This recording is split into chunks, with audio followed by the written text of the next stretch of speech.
What our sheriff's department needs is more proactive deputies that will get out. They're a strong base for the narcotics division. We utilize the patrol deputies to make traffic stops, to get the users, and in turn we'll use the users to get the drug dealers. So it's a chain reaction that we need to train them on, and I'm the man for the job. Thank you.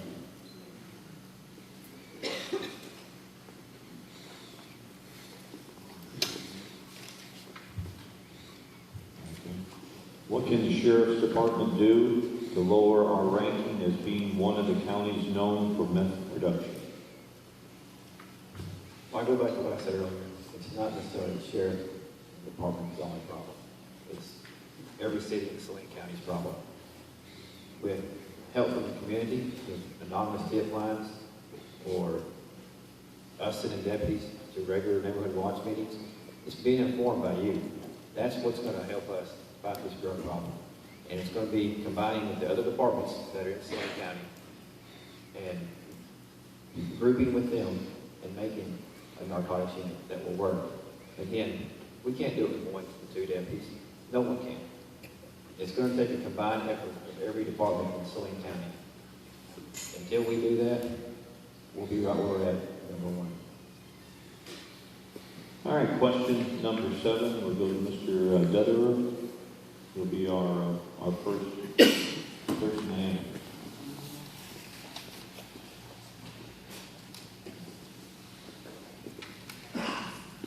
Your question, if elected, will you have a public-friendly, open-door policy to listen to the concerns of the citizens? Like I stated earlier, we will have an open-door policy. And the Community Advisory Council that I want to develop for the Crime Watch will be the next generation type deal with having people come to the sheriff's office or me going to community meetings and speaking at those meetings.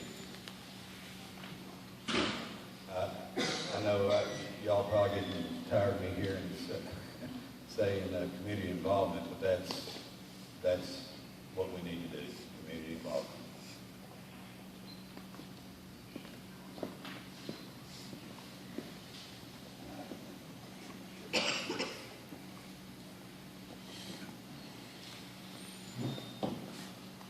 Sounds like we're just kind of continue to repeating ourselves here. Yes, we will have an open door policy. As I said, the sheriff's office belongs to you citizens. We're there for y'all, and we're here to work for y'all. Thank you.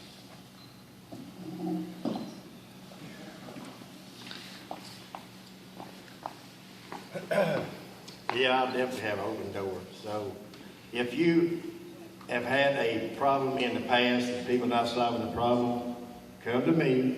If I get elected, and I would do 100% to make sure we solve the case that you've been trying to solve for years. I'll do my very best.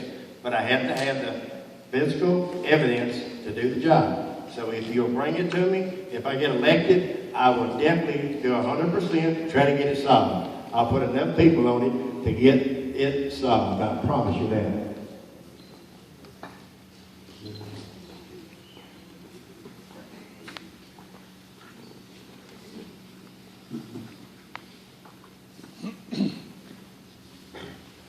Will I have an open door policy?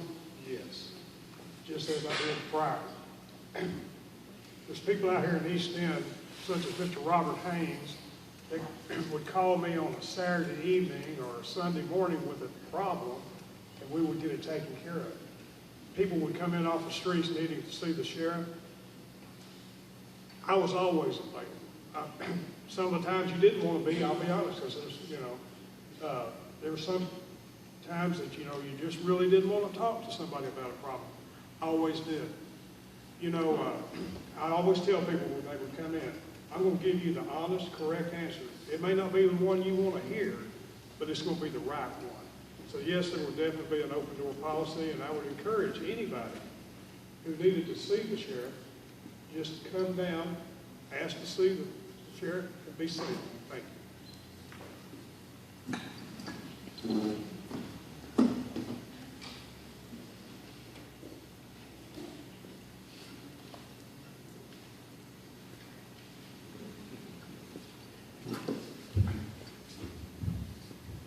only will I have open door policy, the sheriff's office will become transparent. You will be able to see everything that goes on in the sheriff's office. Not only will I have an open door policy, when you call, I'll come to your house. A deputy will come to your house. When your house gets burglarized, we'll send somebody out there. We'll take fingerprints. We'll do the things we need to do. Sometimes with open door policy, you have to say, give the hard answers to the questions, and there's not the answers that most people want to hear. But what I will do is I will absolutely have an open door policy and a professional one at that. Thank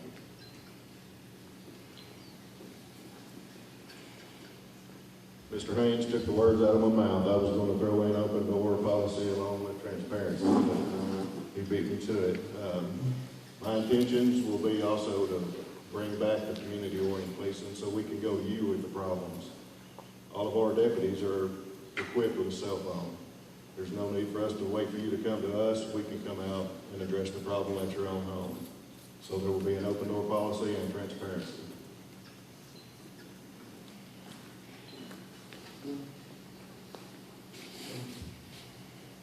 That's like a broken record here, but absolutely, we will have a policy.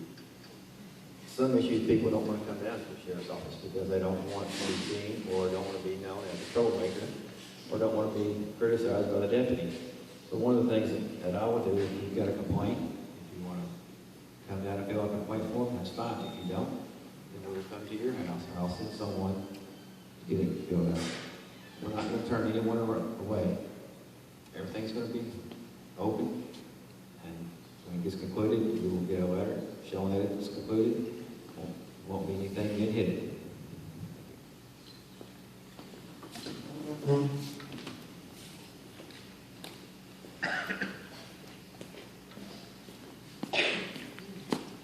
Anyway, look at my card there, you can see third down is visible.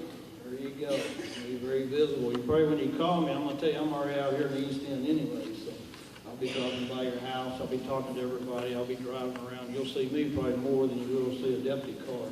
What I'm going to give you is full service 24/7. So when I'm around, you call my office or come in, they better call me and say, hey, you're sitting in my chair in my office so I can get back there and talk to you and visit with you. Because I'm going to be out here all the time working with you. So give me a call. Thanks.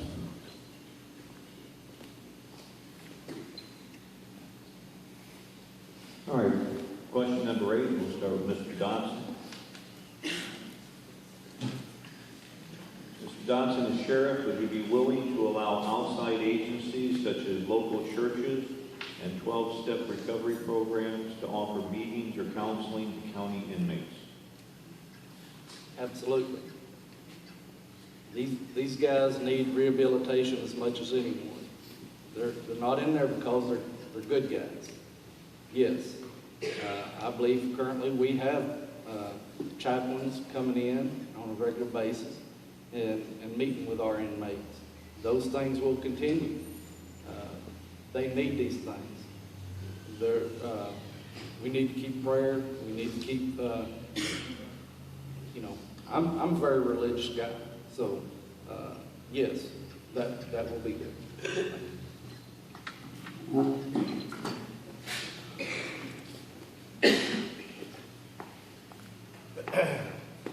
I'm a Christian also, but I sure didn't prove it earlier, and I apologize again for that. Yes, most definitely, these youth and these children do need, instead of going to jail when you're 15, 13, yes, I would love for them to come out and help these kids, talk to them, do whatever they can to maybe get them to change their life. It's very important to me. If you're a young child, there's no sense you having to go to prison. I watched my son go to prison because he had a drug problem that he got in Saline County back when he was 13. He's 39 now. So I get a little emotion. I apologize for that. But I'm sorry, I hate drugs and I hate drug dealers. And I'm telling you, they got to go. We've got to put them out of business. But yeah, I love for the children to get talked to by a preacher. Thank you.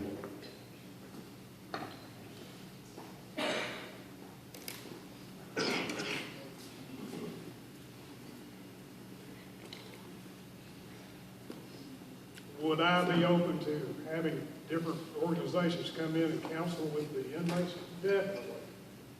You know, we established several different things in the operation of the detention facility. You know, there are chaplains that come in weekly and minister to the inmates. Also, we were able to set up a GED program to educate the inmates so, you know, they will be able to get a job once they've completed their time. We also had various other organizations come in to talk to the female inmates and the male inmates. So it's very good to put these people in your facility. You know, we don't want to end up housing people that can be made over into a good citizen. So it's very beneficial that you. Time. Thank you.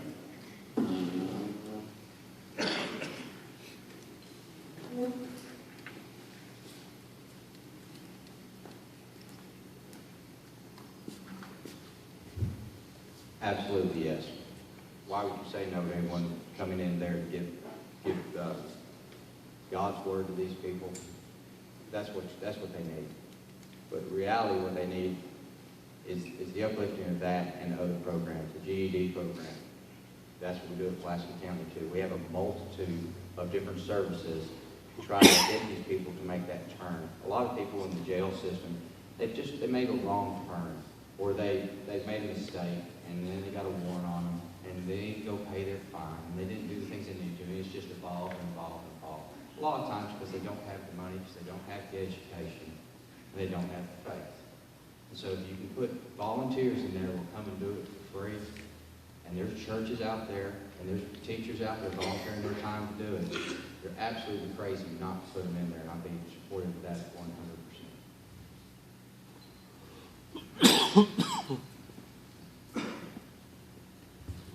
I'm all for it. Like I said earlier, if we would have provided these services and along with our law enforcement presence at the schools, we may not have the overcrowding that we have today. We need to teach them the quality of life and let them know they are worthy, they can be rehabilitated, and that's what everybody deserves a chance. We're only going to be judged once, and that ain't by nobody sitting in front of us. So I believe any kind of assistance that would be offered to them, we'd be crazy not to accept it. Thank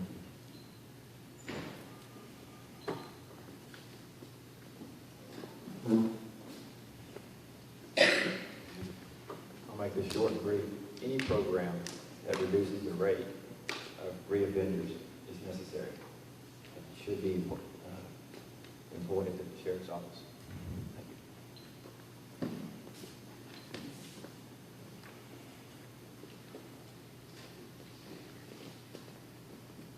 Question again? As sheriff, would you be willing to allow outside agencies such as local churches and 12-step recovery programs to offer meetings or counseling to county inmates?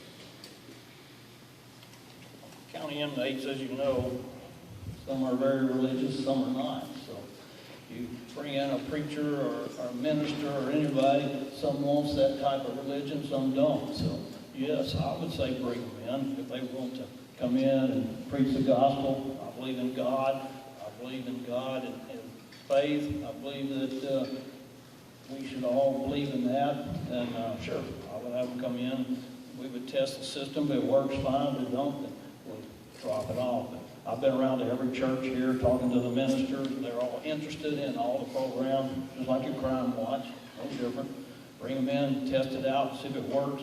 I'd be very happy to have them there. And there's a lot of people used to that, the old Gideon Bibles all the time.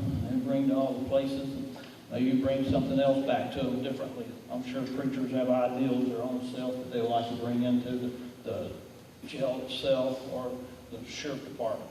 Thank you.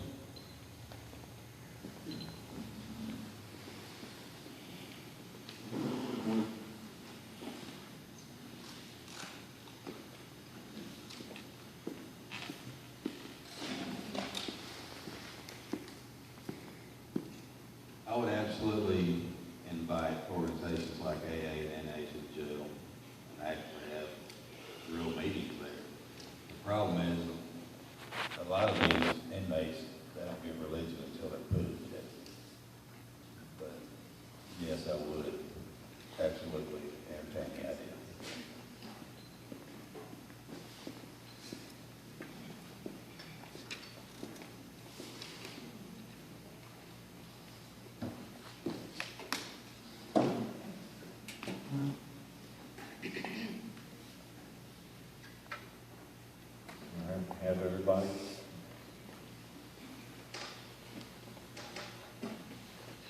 at the very beginning again. Question, what is the largest group of individuals that you have supervised?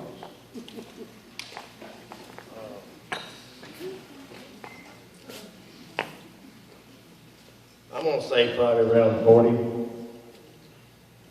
Because I have a business for 35 years. I worked at Granite Mountain Quarries 2005 because my work got slow. And I worked there for 3 years.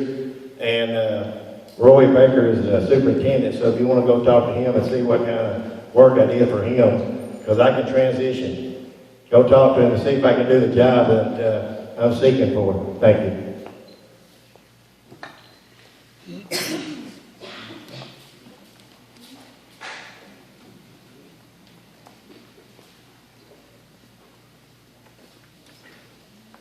The largest amount of individuals that I have supervised